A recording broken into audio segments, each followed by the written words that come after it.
I want to go back to your last fight real quick. Obviously, man, you're not a guy that's ever been short on confidence, but when you have a performance like that where you dominate a top contender, did that do anything for you? Kind of, give you a little confidence or a little added focus?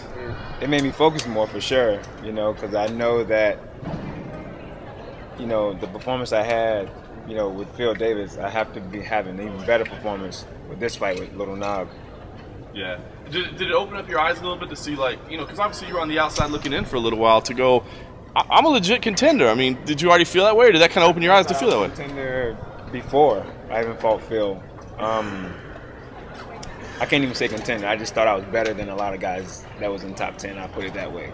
Right. The word contender still hasn't registered, in my head and all that stuff. But I'll take it if you give it to me, But I think my performance really made a statement to everybody out there. I think so too. How about this week? I mean, obviously, I know you've been focused on your fight, but a lot going on in the division with the shakeup at the top there. Cormier stepping in for Gustin. Does that do anything for you? Does that get you excited at all? I haven't even thought about it because I'm so focused on fighting Little Nog. I mean, everybody else can do whatever else they got to do. I got to focus on who I have to fight. And then after that, I'll think about what's next. Obviously, you're a huge favorite in this fight. What does that do? Because I think most people feel like Little Nog doesn't have anything for you at this point. Yeah, but most of those people who say that they're not fighters. They're just people who are fans. You know what I mean? He's a fighter. I respect that. He can end my night with one punch, submission, anything, just like I can do the same thing with him. So I have to go in this fight having respect for him. You know what I mean? I don't doubt anything that he can bring. Like, just because he was out for a couple of months or a year or whatever, I think he had plenty of time to get himself recovered from whatever injury he's had. He's going to come out 110%. You know what I mean? I think he's going to bring it more than what people are saying. Is there anything? Do you see any parallels between, last time everybody's talking about Phil Davis wins, he might get a shot, nobody really talking about you maybe getting in that mix, and now same thing with you. People are like, oh, if you win, you got this, and nobody's really talking about Nogueira at all. I mean, it doesn't do anything for me. Do you see the parallels in that? I mean, you haven't seen that comparison at all in this fight? No, I mean, I just haven't paid attention. I haven't thought about it. What was kind of the reaction of people after that last fight? After you win, you go home and start settling back into life. What was it like? A lot of people, like on Instagram and Facebook and Twitter, they hit me up and was like, "Hey, I doubted you, and you truly, you proved me wrong. So I'm a fan now, So now they're fans. So I guess I have to keep, making the doubters believe." How much has being down with the Blackzilians helped you in your career? The winning streak has showed it. It's helped me out tremendously. If it wasn't for Glenn Robinson, my coaches, and the team, I really wouldn't be where I am right now. With Henry, he really helped me elevate my stand-up game. George has definitely helped me out tremendously with my jiu-jitsu. We have a new wrestling coach, Greg Jones. He's did an amazing job with the short amount of time he's been there. He's given everybody attention. He's showing his heart and dedication to the team. Everything's going up. Is there anything in particular you feel like you have to worry about with Nogueira? Is there one thing that he does that you think that's the one weapon I got to look out for? To me, he does everything pretty good. He's a vet, you know what I mean? He's been around for a long time. I'm pretty sure he has some more tricks up his sleeve that he hasn't showed everybody. So I just have to make sure I'm on point with this fight and not make any mistakes, because a mistake can be costly with this fight.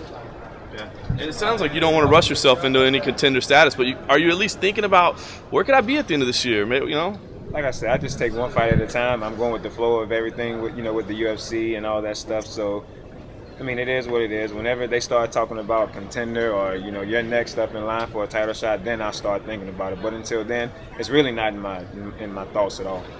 The main event, a lot of people are looking forward to it, man. I'm looking forward to it. I was about to say, I think everybody's a fight fan is looking forward to this. So who you got? Who you got in this fight? You know what? If I was a person who, bet a lot, I wouldn't bet on this fight. Because you got King of Stamina over there and Matt Brown, then you got Knockout King Robbie Lawler, you know what I mean? So it's a tough fight. I can't even say who's going to win. After my fight, I don't even want them to cut off my gloves or anything. They just sit me down in a chair so I can watch the fight. I'm that excited about the fight. Anthony, what's different about you now compared to your first run in the UFC, just mentally, emotionally? I'm smarter. Yeah, that's for sure. I'm smarter. I'm not as dumb. I'm more patient. I'm calmer.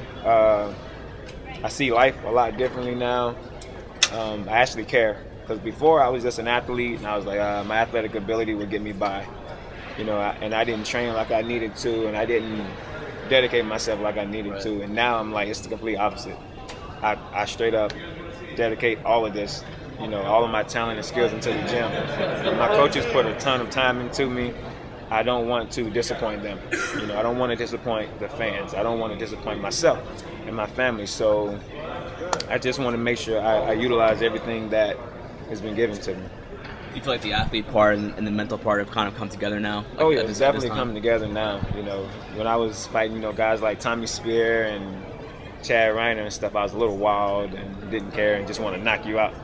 You know, and I used to think, you know, you have to go 110 miles an hour for 15 minutes, and nobody can go 110 miles an hour unless you're Mighty Mouse, you know? So I definitely see the game a lot different. Is that just an experience thing, or did somewhere along the lines, did something click in your head and say, I got to do this? Experience and everything clicked in my head. After being cut from the UFC, I really had to reevaluate everything and see what I needed to do to be better. And I'm very glad that you know, they cut me the first time, because if they hadn't, I'd probably still be that knucklehead that was like, you know, missing weight and didn't care. Was that like that moment or anything? Was it that moment, or was it like a gradual thing after that, where you really kind of turned your head around? It was just gradually, you know, each fight after I got cut, you know, I just started, I can tell, you know, the steps that I was making to change my life around were working. So I just kept going, and gradually it just started all coming together. You talked about the new fans. Do you welcome the new fans, or are you like, nah, I had my good beginning? No, I mean, I welcome anybody that want to be a fan. I ain't gonna say no to a new fan, you know. But you know, what I don't respect is people that talk bad about you, and then you know they're all on you and trying to be your friend. Then you know what I mean? I mean, I can see if you don't, you know, everybody has their favorite fighters and stuff like that.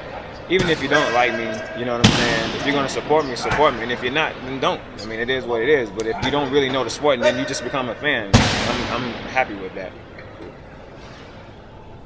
Sure, cool. That's it. Thanks, dude.